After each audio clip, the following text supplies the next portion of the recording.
Hot. Hi friend, welcome back to the Focus Inspired channel. Welcome to my corner. Today I want to follow up with the last episode of Productivities. If you haven't watched that episode, I will make sure to link that above and in the description below, so make sure to check that out. Today we'll talk about taking actions. Yes, the most difficult part. So grab your cup of coffee and let's chat.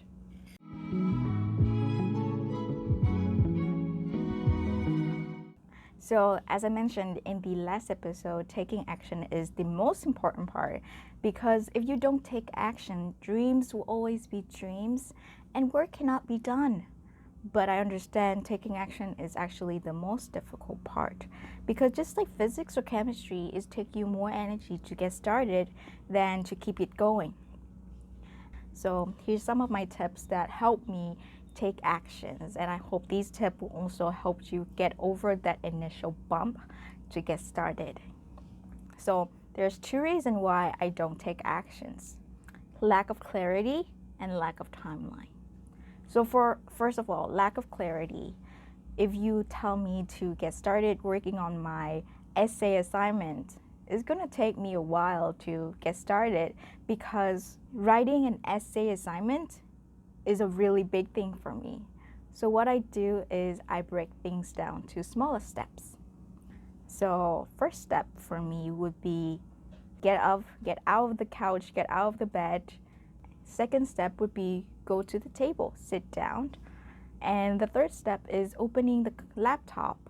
Fourth step is getting the assignments document. Fifth step is reading over the assignments and understand the requirements from that assignment.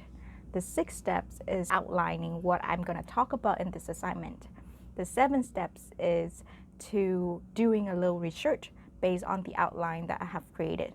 Eighth step is drafting, yada yada yada. You get the idea. So in order for you to take that action, create the first step, like the easiest step for you to get started. And when you get over that initial hump, it's just easier to get going. However, make sure that you don't derive from the initial steps. So for example, instead of opening the doc with a work doc, I opening TikTok or I open YouTube on my laptop, and it's not going to work for you. Because if you derive from the initial steps, it's going to take you even more energy to get back to where it is.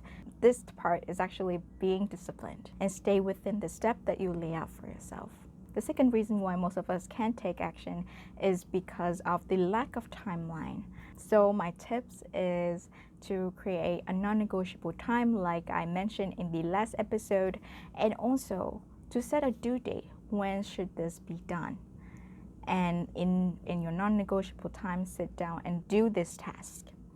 For example, your entrepreneur, side hustle, or working out, or meditating, or anything that is important for you but don't have the deadline, do it at this time.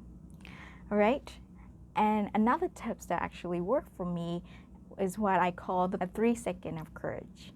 What it is that I'm counting 1, 2, 3, and I do things that I'm supposed to do. So the reason why I'm calling this a 3 seconds of courage is that you take all of your courage to fight the inconvenience and to fight your comfort zone to get started on the thing that you're supposed to do, or to get over your resistance.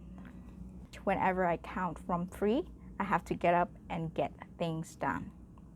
Even just waking up and getting out of bed, I still to this day count 1, 2, 3, get up. Or if I have to start working out, I would count myself 1, 2, 3, go. And the 3 seconds of courage is like a magic technique for me to switch gear from being inactive to active, from negative thought to positive thought, from fear to excitement, from angry to being reasonable. And as I mentioned, turning fear to excitement, I have just the episode for you. Stay tuned for the next episode. Make sure to hit the subscribe button and the notification bell so you don't miss out. All right. And now that I study abroad in the States and then come to Canada, I get to know the 5-second rule from Mel Robbins. And it's a similar technique. Instead of counting to 3 like I am Mel Robbins, count down from 5, 4, 3, 2, 1. And what she said in her video is that when you want to do something, you only have 5 seconds to start it. After 5 seconds, the brain will totally kill that idea. She said it's 5 seconds for some people and it's 3 seconds for some people. So make sure that after you count down, you have to get started right away. All right, so whatever works for you, 3 seconds of courage or the 5-second rule by Mel Robbins, use it and get started.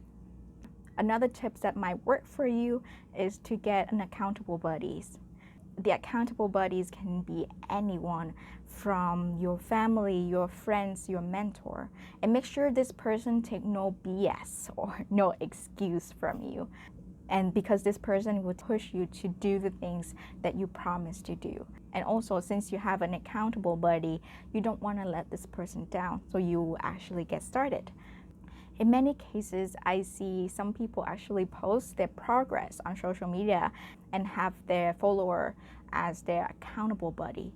If it's worked for you, do it.